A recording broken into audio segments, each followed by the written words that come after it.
Earlier in the week I posted a video that included a bunch of decks that I had played when I was in Diamond, and since I've hit Master, I promised that I would play some of those decks through the week, so we're starting with the Ezreal list, the Eznuks list. It's called a bunch of things, but it's basically kind of like a frozen Ezreal deck, and we're just going to dive right in.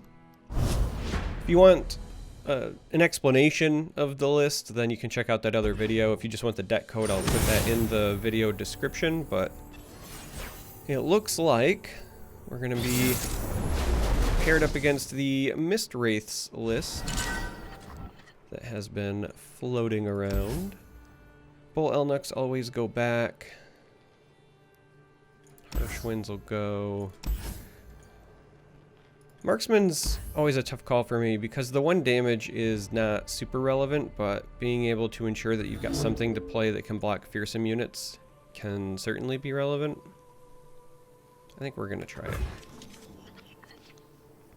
Yeah, there we go. The Archer is a much better stall tool early on. And that's kind of what this deck wants to do. So if you're curious about how you are supposed to pilot this particular list, it's simple. You're trying to get Ezreal leveled up, and then just play a bunch of spells to get a bunch of burst damage. A lot of the spells in this list happen to be at burst speed, so your opponent can't interrupt them when you start to quote-unquote go off. We're going to do this on the off chance they try to go with an open attack. It gives us a blocker against the fearsome.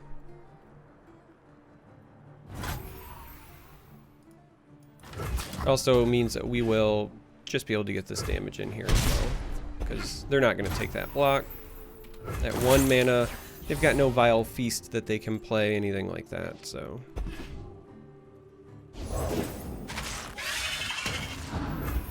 They play a Horror, and I think we're gonna go with another Ice Veil.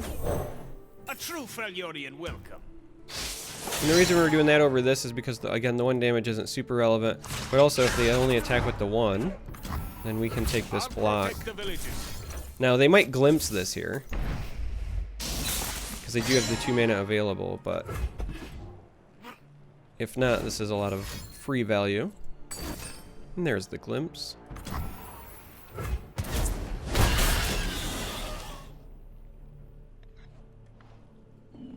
But so far so good. We are, you know, developing a board. Staying a bit ahead here. We're actually going to go ahead and attack because it's the same as if we blocked one of these anyway.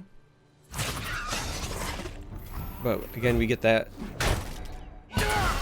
chip damage in. Getting some initial damage on your opponent is pretty relevant because it means that you need far less to win when you eventually do find your Ezreal. So Chump Wump is in here for a number of reasons. These are nice burst speed, low cost spells that you can play once Ezreal's leveled up, but these are also kind of throwaway cards.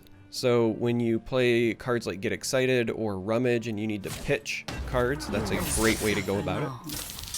Alright, so relatively large Telegraph here, but we will take the bait. There's kind of zero reason for us to not jump in front of that.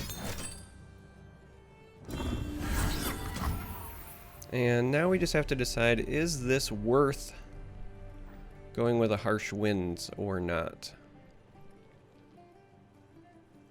And I think so, because it effectively still kills this Elise. Because it's got the ephemeral tag, so even though we don't have enough damage to kill it, it gets it done.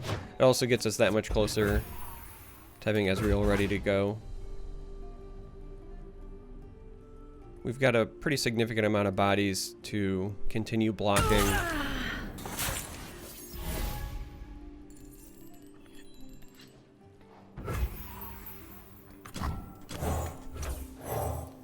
We could just go with an open attack. The spider would block this. We could just block, attack with the Chump Wump, knowing that they would block that, but I'm also entirely fine with taking this route.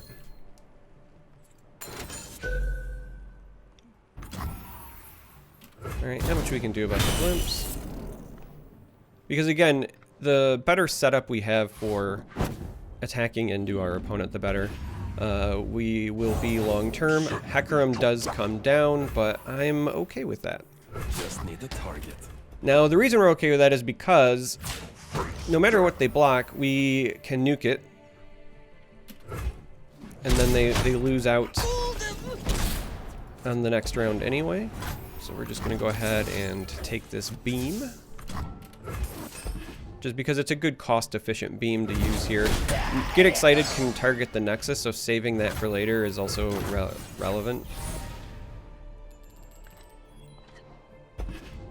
In fact, now with the Mystic Shot, we only need to put 3 damage on. Put on me mask, secure me tail, start the day. Come to the light. Alright, so we're going to go ahead and block the Rekindler, mostly because these lists will oftentimes run Chronicler and we do not want to give them free value. But because we're at a healthy 20 here, I actually think we're going to let the rest go. They've already used 1 Mark of the Isles, so even if they have the other 2, with this 2 mana, they still, even with a God draw, God scenario there, don't have enough to kill us. But by leaving these 2 alive, we can take the open attack next turn, and if they do not have a Vile Feast, they could block with a Hecarim, but hopefully the other one gets through, and then we will just go for the win with trying to damage their Nexus direct. So,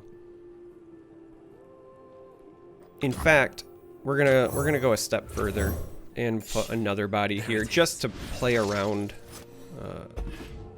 them having some sort of trick to stop one of them. And they did, in fact, have a trick to stop one of them, so really we're just kind of playing around Vile Feast here. Vile Feast is kind of devastating because not only does it stop our lethal, but it will also put them up 1 health, so you're just kind of crossing your fingers, but I do think this is the right path. And it looks like it's going to go through, which should result in a victory for us.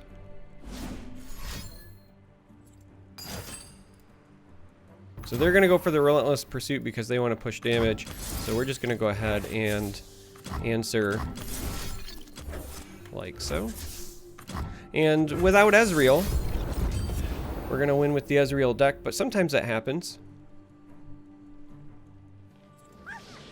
And there's a victory, so you kind of see what the game plan is. You stall. You want to use your kind of mid-rangey bodies to push through and get that chip damage in, because if we didn't take the path to victory that we had there, we could have, I guess, used those direct damage spells to fight for the board, keep bodies off, and then when you find Ezreal, again, we've got a fistful of burst spell cards, but you know, sometimes just shooting the Nexus is enough. So we're going to play one more game with this list just to, again, kind of get you to feel how the deck should play, because when I did that video earlier in the week, I threw a bunch of decks at you, and I didn't give you any gameplay, so I'm trying to make up for that this time around. So we're going to play another game on the list. All right, so we are loading into a game that is versus the Elusives list, and I think we're going to keep the Static Shock. The rest is okay opener. Beam's great. This one is a bit of a toss-up because it largely depends on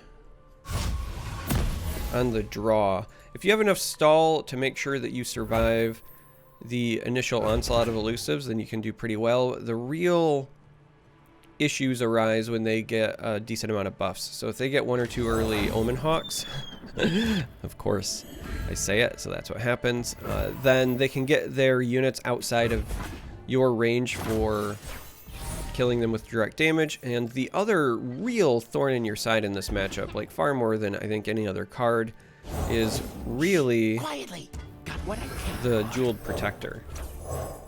Knocked and ready. And not even like the initial body, but just because they can keep giving their key units bonuses. I'm actually going to get rid of this because I don't want them to hit this with a Conspirator and keep replaying it. Save the homestead. And we're never going to be able to attack through it. They'll always just be able to use the Hawk as a meat shield anyway, so there's kind of no reason to do that. So I think here we're going to take the marksman. There's a scent in the air. They will likely follow up with their own elusive unit, but this at least means we can hopefully get rid of this and get in for the 3 chip damage. The dark beckons. And there's that elusive unit. Tell me where to aim. I don't expect them to block with the elusive. Kind of not really incentivized on their part. Everyone here? Let's go. Wow, their Wayfinder missed. So they're gonna either have an elixir of iron ready to go. A true Freljordian welcome. Or another Omen Hawk. This way. Yeah, I think we gladly block this. This means that we can kill this later with our static shock. It makes that not entirely irrelevant. We are going to just use a thermogenic beam to deal with this as well. The beams later on can be a little bit clunky, because if you're not taking out something huge, then you never want to be in a position where you use essentially like all of your mana to kind of do nothing. So they do save their unit, but we got rid of 1 elixir of iron. So now we're going to find out whether this was an Omen Hawk or not.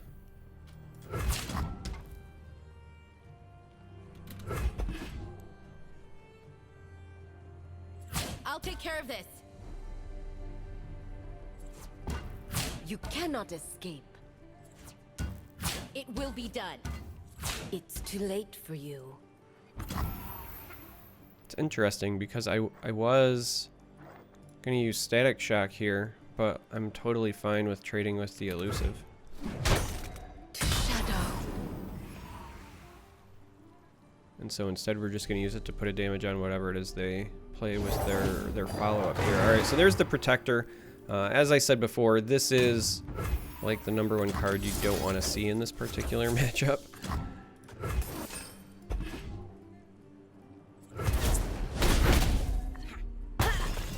We do have a beam to deal, hopefully, with whatever it is that they end up playing that got the buff, but the issue is, as long as this is out here and they can use things like Conspirator, Hey, Krabby. That's my resting face. then they can get in for a lot of damage. I think we're actually going to take the troop gamble here.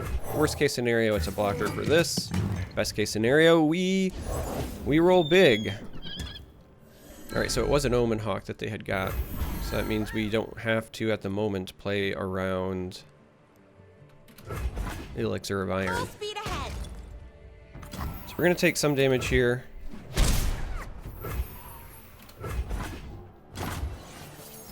But we're just going to go ahead and go with an open attack, I think, on our part.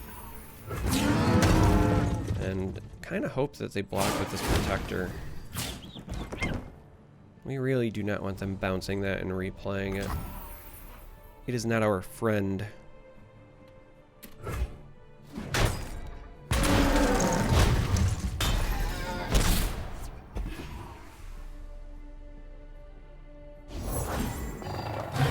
And naturally they have another one because, you know, why wouldn't they?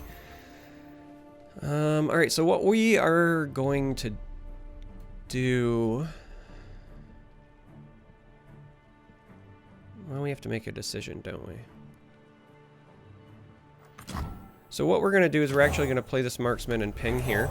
Then we're going to use beam here. And the reason we're doing it this way is we want to have 6 mana being spent to target this. Gotcha. On the off chance that they do in fact have Elixir of Iron. Now it's entirely possible that they also have Twin Discipline. And they do have the mana saved for that, which would leave the unit still at 1 health, but 1 health is still something that we can deal with later, and we got the card out of them.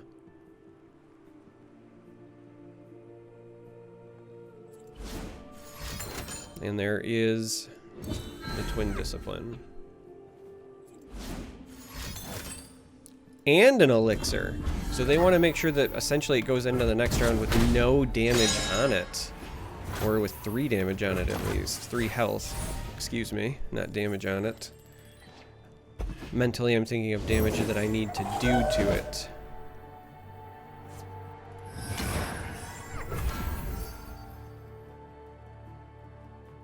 Alright. That is a wee bit problematic, and there's a couple of ways that we can handle it. So,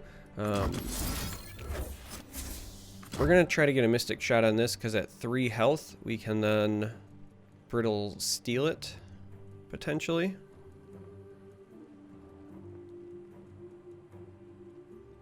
We could also just try to nuke it outright, which saves the Brittle Steel for later. Which I think is going to have to be the play. They've played enough cards that you have to hope that they don't have another thing that protects it.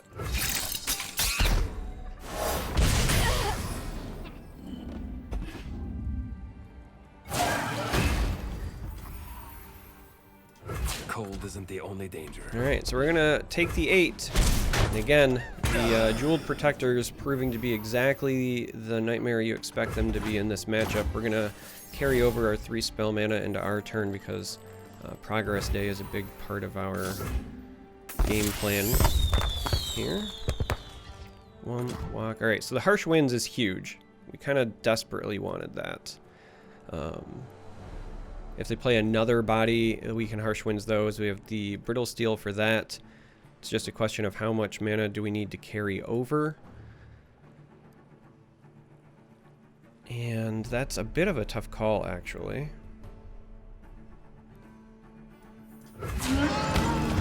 Now we do attack.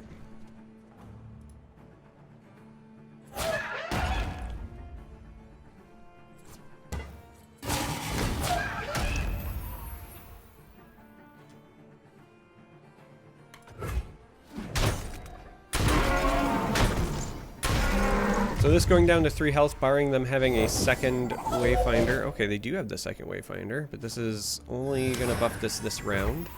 But that's important because, again, our Brittle Steels, when we go into the next round, we'll be able to use them there, as opposed to the Harsh Winds, and we can save that for later, potentially.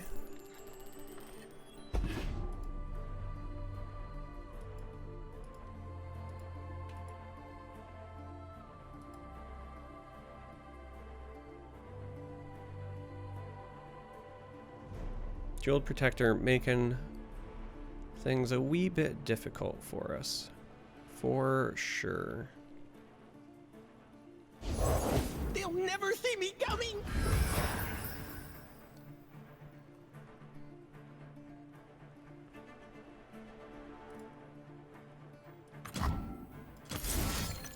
Alright, we're going to go and do this because we still have the mana for the Harsh Winds. We'd like to get this to cycle. We're in a position where if we can find an Ezreal, we can actually just get a victory. In this instance,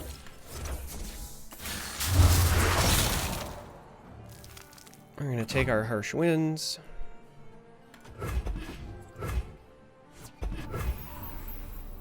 With 3 mana left, we're just going to, I think, bank the spell mana.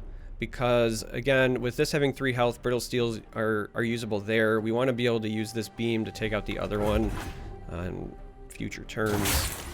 Curious about what their card is in hand since they passed, though.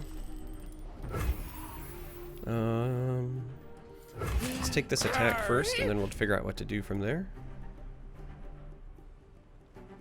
I don't suspect a block here unless they have another combat trick, but even that's risky when they're down to just the 2 cards.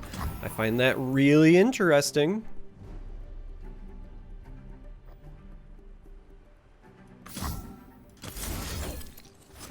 Alright, I'm going to take the bait here.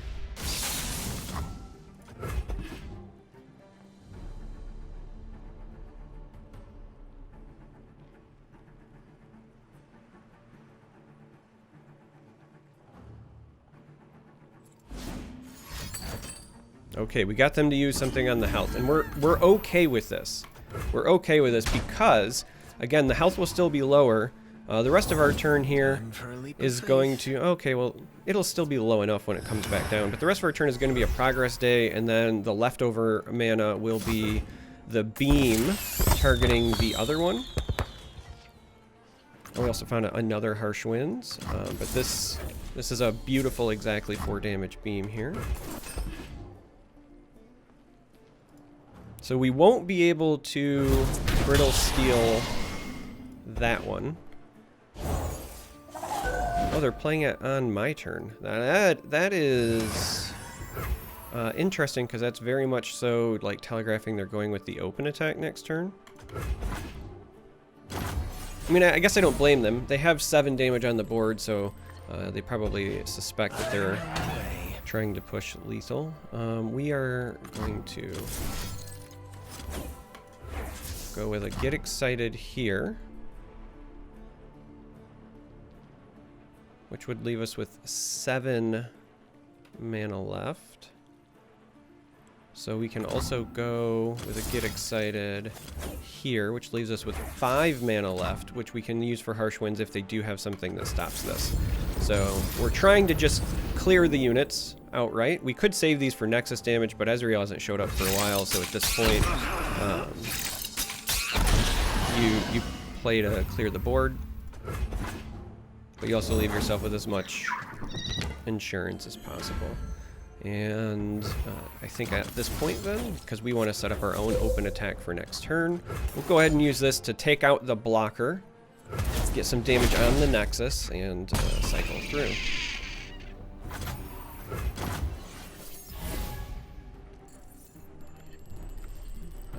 Alright, so I was going to take the open attack, but they only have 1 card in hand. You got to take the gamble with the Eznuks.